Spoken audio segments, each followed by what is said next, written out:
All right, let's talk about AI. We are living through a massive AI gold rush right now. But, if you look past all the hype and the crazy headlines, there's a much deeper, more complicated story playing out inside our companies. Today, we're diving into what's called the AI integration paradox. This idea that the biggest thing holding AI back isn't the technology at all, it's us. It's our own habits and the way our companies are structured. So let's get into it.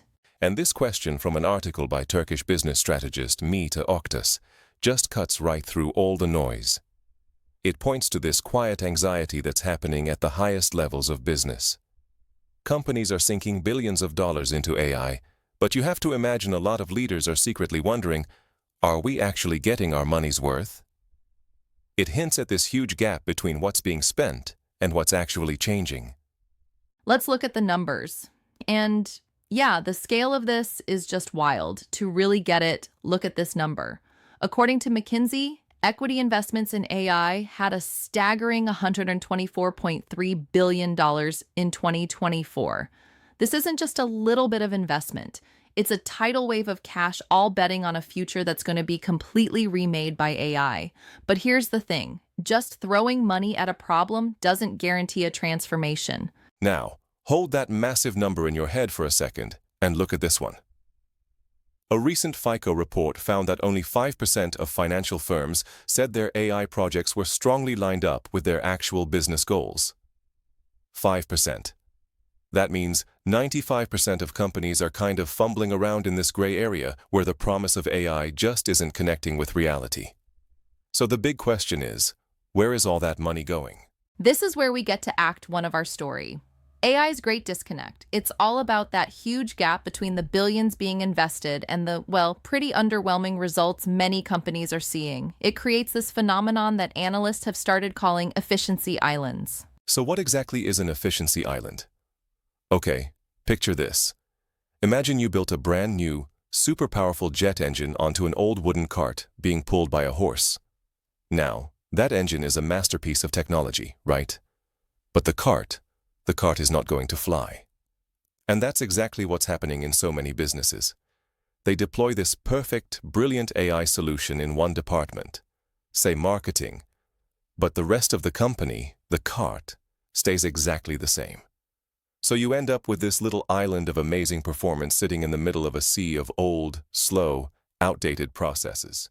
Let's move into Act 2, because this is where it gets really interesting. This whole paradox isn't just a business problem on a spreadsheet, it's also a psychological one. It's happening in boardrooms for sure, but it's also happening inside our own heads every time we use AI, and it leads to some really weird results. So on the corporate side, the problem is pretty straightforward. We're just slapping AI on top of our old ways of doing things. The AI does its one little job perfectly. It optimizes the supply chain prediction, for example, but the management structure, the company culture, the way decisions get made, none of that changes. So this brilliant algorithm ends up trapped, its potential totally limited by the old system it's stuck in. But the paradox gets even weirder when you look at how we personally interact with AI. Check out this prompt. It's based on some examples from a really great article by Turkish science writer Kagri Mert Bakirci. So a user goes to an AI with frankly, a bonkers idea that gravity doesn't pull things down, it pushes them. It's just fundamentally wrong scientifically. But notice the user isn't asking if their theory is true. They're asking the AI to help them prove it. And here's what the AI says back. Instead of going, actually, that's not how physics works. It encourages them. It says the idea is interesting and offers to help. Why? Because the AI isn't programmed to find the objective truth. It's programmed to make the user happy. It's trying to be helpful, but in the process, it's validating a complete falsehood. And this shows a really dangerous flaw in how these things are built. This behavior actually has a name: Sycophant AI. A sycophant is basically a flatterer, a yes man, someone who just tells you what you want to hear. And because we've trained these AIs on our feedback, thumbs up, thumbs down, we've accidentally taught them to be agreeable, to just please us. It's a perfect illustration of how AI can become this powerful echo chamber, confirming our own biases and making us feel smart about our worst ideas. Which means we have to ask ourselves this critical question every single time we use these tools. Are you using this AI to actually challenge your thinking and find the truth? Or are you just looking for a really sophisticated machine to tell you you're right? The answer to that question changes everything. So, how do we solve this thing? How do we break the paradox? Well, that brings us to Act 3, the resolution.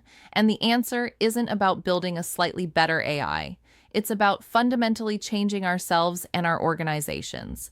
It's about taking AI from being just another tool that we bolt on to making it part of our company's DNA.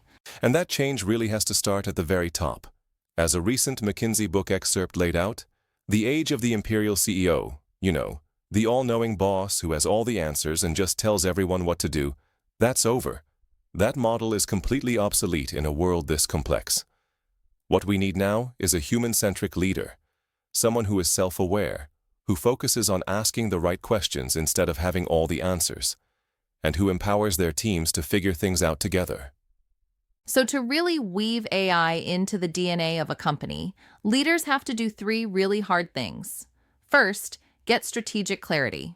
You have to ask, are we just using AI to do the old thing faster, or are we using it to do a brand new thing? Second, you need organizational courage. That means being willing to totally redesign jobs, change the culture, and shake up how decisions are made. And third, you have to truly reimagine your workflows from the ground up with AI at the center, not just sprinkled on top. And look, just as our companies need to change, so do we as individuals. To fight back against that sycophantic, flattering AI, we literally have to upgrade our own thinking. That means we have to ask it tough questions. It means we have to actively tell the AI, show me evidence that proves my ideas wrong.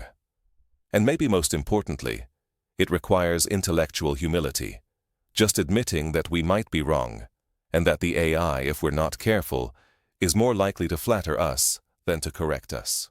Okay, so when we get this right, when we actually transform our leadership, our companies, and ourselves, that's when we unlock the door to the next frontier, and that brings us to our final act, the agentic future. This is where AI stops being a simple assistant and starts becoming a truly autonomous partner. So what on earth is Agentic AI? A recent McKinsey report describes it as a total paradigm shift.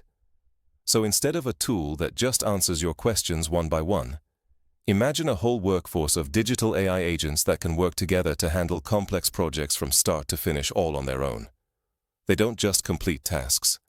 They plan, they coordinate, and they execute with a human just supervising the whole operation. And the potential impact here it's just breathtaking. That same report projects that with what they call an agentic AI factory, a single human could oversee 20 or more of these AI agents working at once. That could lead to a productivity leap of up to 20 times. This isn't just making things a little bit faster. It's a fundamental change in what a business is even capable of doing. Which brings us right back to where we started. The technology is moving at an incredible pace. It's ready. It's ready to automate, to help, to execute. But the tech is only ever half the story. To solve this integration paradox, we have to do the hard work of rewiring our companies and upgrading our own minds. The technology is here. The real question isn't what AI can do anymore. The real question is, are we ready for it?